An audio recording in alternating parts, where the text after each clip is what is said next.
boas. Hoxe vou vos falar do que sería o meu percorrido estudando xaponés pola miña conta desde fai xa 2 anos e medio. E bueno, como vedes, este é un libro que estou lendo no meu Kindle e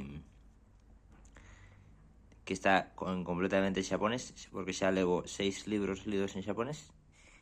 E todo isto foi gratuitamente.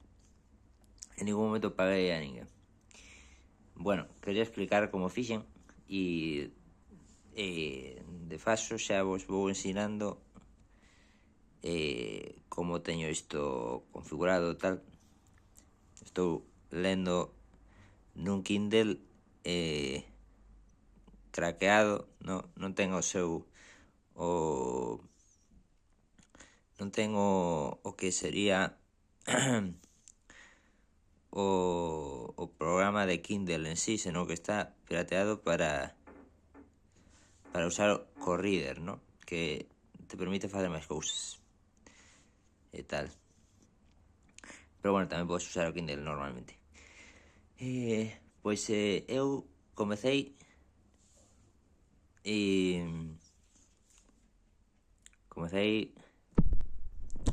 con unhas cartas que se chaman con as cartas de repetición que se chama Anki, e fun estudando o que é o vocabulario, e logo pasei así durante casi 2 anos enteiros estudando o que é o vocabulario,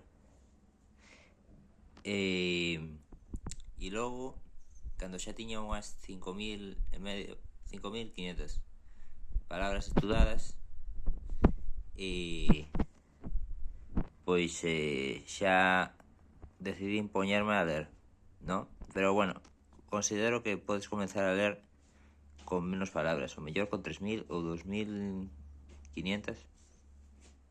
xa podes comenzar a ler. Entón, ao principio é moi complicado, hai que decodificar máis que ler, pero se tes unha boa base hai que estudar tamén a gramática con unha deck de Anki, que se cadra ainda me poño a facer un vídeo explicando como configurar. Se tes unha boa base podes comenzar a ler. É moi costoso, pero a nivel mental, pero podes ir mellorando. Bueno, eu de momento levo xa neste Kindle que comprei especificamente para isto, xa lin o 5º tomo dunha novela lixeira que se chama Kino no Tabi, a vexe Kino, e agora estou no 6º. E bueno, pois o mellor que podes facer é estudar, ler unha novela lixeira inteira, porque a medida que te vas acostumando o autor tamén mellora a túa capacidade para entendelo. Acostumaste ao que é a súa forma de escribir. Entón, agora estou eu no volume 6. No volume 6 levo o 52% do libro, e no co-reader de por sí non podes poñer o texto en vertical. Eu o que fixen foi usar un script que atopei por internet e que te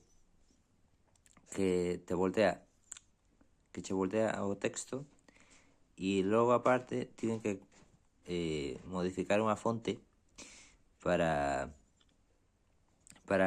rotala tamén, e ainda me levou tempo. O mellor tamén fago un vídeo disso, pero bueno, se non podes lelo en horizontal. Considero que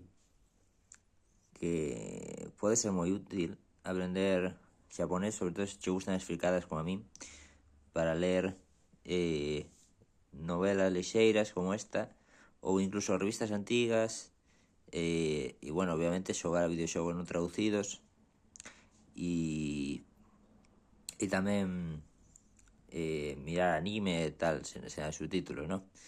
Pero bueno, que iso, que considero que che abre un mundo, vamos. E bueno, ao mellor volvo a subir outro vídeo sobre este tema e dentro dun tempo no máis estruturado, no que atope cousas das que falar.